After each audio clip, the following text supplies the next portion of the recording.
Sekretari amerikan I thesarit Scott Bessent kritikoi ashpër operacionet e Bankës Botërore dhe Fondit Monetar Ndërkombëtar, edhe pse u përpoq të siguronte investitorët e shqetësuar se Shtetet e Bashkuara do të ruanin rolin e tyre udhëheqës global. Amerika e para nuk do të thotë Amerika vetëm, tha ai në një fjalim në Institutin e Financave Ndërkombëtare, ku premtoi gjithashtu mbështetje për misionet kryesore të bankave shumëpalqe. Përkundrazi, është një thirrje për bashkëpunim më të thellë dhe respekt të ndërsjellë midis partnerëve tregtar, edhe pse Bessent tha se FMN dhe Banka Botërore po dështojnë, ai nuk bëri thirrje që Shtetet e Bashkuara të tërhiqen nga institucionet, siç kishin pretenduar disa konservatorë në një propozim të projektit 2025 të krijuar nga Fondacioni Heritage. Ai tha se institucionet luajnë role kritike në sistemin ndërkombëtar dhe administrata Trump është e gatshme të punojë me to për sa kohë që ato I qëndrojnë besnike misioneve të tyre. Presidenti Donald Trump tha para disa ditësh se tarifat për 145% ndaj Kinës mund të ulën ndjeshëm. Bessent dëshiron që Shtetet e Bashkuara të rrisin prodhimin ndërsa Kina rrit konsumin, duke e bërë ekonominë e saj më pak të varur nga përmbytja e globit me eksporte të lira. Nëse ata duan të ribalancojnë, le ta bëjmë së bashku, tha ai. Kjo është një mundësi e jashtëzakonshme.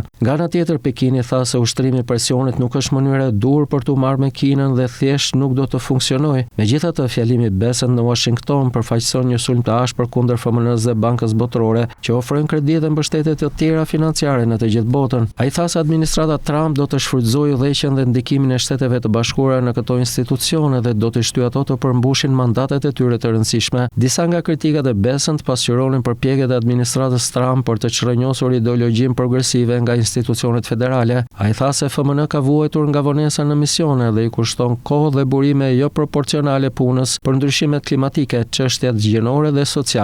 Bessent nënvizoi se kishte probleme të ngjashme në Bankën Botërore që sipas tij nuk duhet të pres me çek të bardhë për marketing të kotë, të shoqëruar me angazhime të dobta për reforma. Pavarësisht kritikave, mbështetja Bessent për FMN dhe Bankën Botërore erdhi si një lehtësim për bankierët dhe analistët e zhvillimit, të cilët pjesërisht prisin një njoftim për tërheqjen e Shteteve të Bashkuara të Amerikës nga këto dy organizata.